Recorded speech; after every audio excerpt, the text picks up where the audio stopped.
It was said to be sharper than a winter wind, a blade that didn't just cut meat, but divided the soul. The secret began in the heart of India, a rare iron ore known as woots, the bone of the earth. From the east to the markets of Damascus, the raw power of the blade traveled the Silk Road.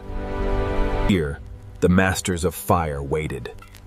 They knew the secrets of the grain, the hidden patterns of the metal. It was a precise alchemy fire. Carbon and iron fused in a dance of extreme heat and ancient chemistry. Thousands of folds. The steel was beaten, twisted, and reborn, layer upon layer of strength.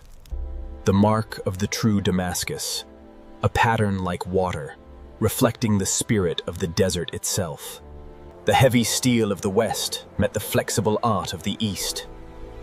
The Crusaders found a weapon they could not break. Light, fast, and lethal, the Damascus Blade became the symbol of an empire that would not fall. The cooling was the final test.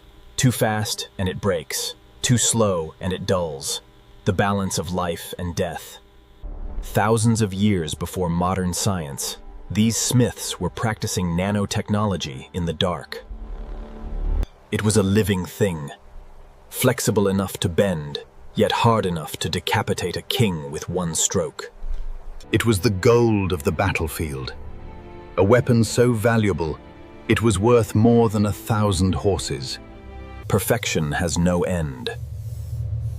The edge was honed until it could catch the light of a single candle. But the source began to dry up.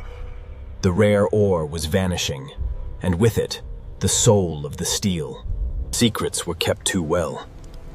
As the masters died, the recipe for the true Damascus was buried with them.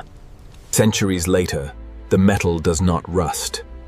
It waits in the silence, a ghost of a forgotten power.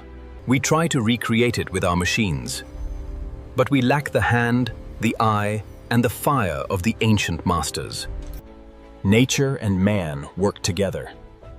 The impurities in the ore were the very things that gave it strength. The shape remains, but the soul is gone. The true Damascus steel remains the greatest mystery of the forge.